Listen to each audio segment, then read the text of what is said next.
Thank you for joining us for part 3 of a discussion that we have on inflation.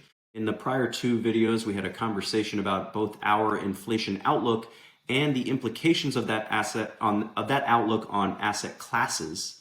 But in this particular video, we're going to talk about the implications of rising inflation and or interest rates on equity style factors. I'll note that we keep getting questions about whether or not value is poised to outperform growth in the coming years, given the observation that value historically tends to perform well during rising interest rate or inflation environments.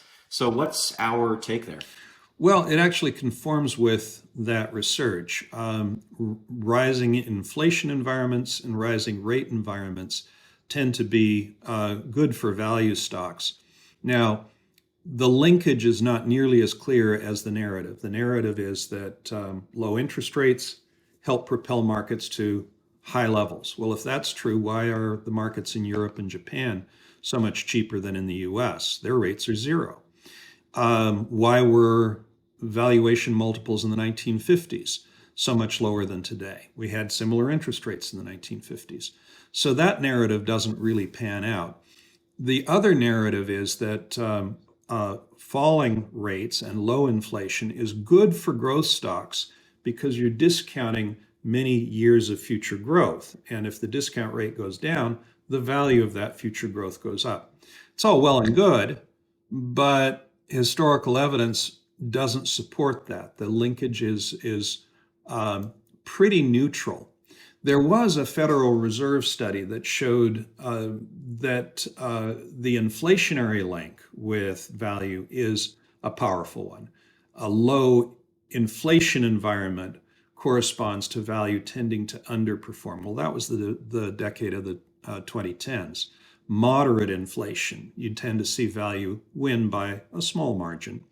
And high rates of inflation, you tend to see value outperform sharply. This is the kind of pattern that we think makes sense. Now, as I said on the previous question, relative valuation trumps everything else. And right now you have relative valuation for value relative to growth roughly as stretched as it was at the peak of the tech bubble in 2000, almost as stretched as it was at the trough of the COVID meltdown in value stocks in the summer of 2020. If that spread is extraordinarily wide and the market decides the value stocks are going to survive and should be valued as going entities, then the spread can narrow, creating massive outperformance for value relative to growth. That's our expectation of the most important dynamic of the 2020s. Yeah, and I'll just note that we have a smart beta interactive tool as well that goes into our expectations for the performance of value stocks versus their growth counterparts across various regions.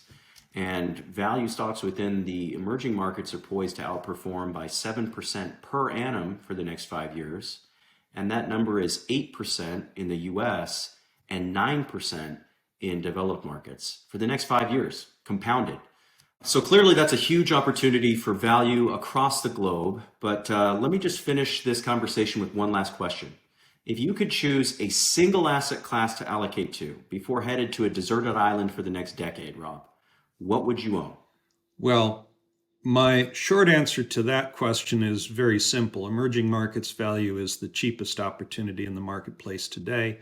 It is, I would want to be on that deserted island and pay no attention for the coming decade because the coming months or quarters could be daunting. We just don't know. The better answer, I think, is not to choose a single asset class. Harry Markowitz is fond of saying that the market provides two free lunches: diversification and long horizon mean reversion. What has performed badly tends to come back. What performs extraordinarily well eventually bubbles burst and they settle back down. So I'd want to hold a broadly diversified basket of diversifiers. I'd want to tactically emphasize those that are paying me the most to own them today. And if automation is in the cards while I'm off on the deserted island, I'd want a process that over-rebalances into the relative laggards to take advantage of that long horizon mean reversion. Thanks, Rob. certainly appreciated the insights here on the equity side of the discussion as well. And thank you all once again for tuning in to this third part of our discussion on inflation and its implications.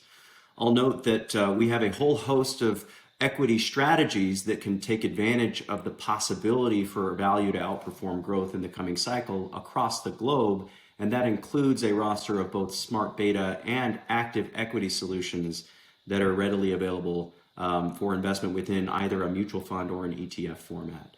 For those of you that would like to dive deeper into those solutions, feel free to reach out to us and we can put you in touch with the appropriate representative from each of our partners. Again, thank you for joining us, and we look forward to having a conversation with you next time.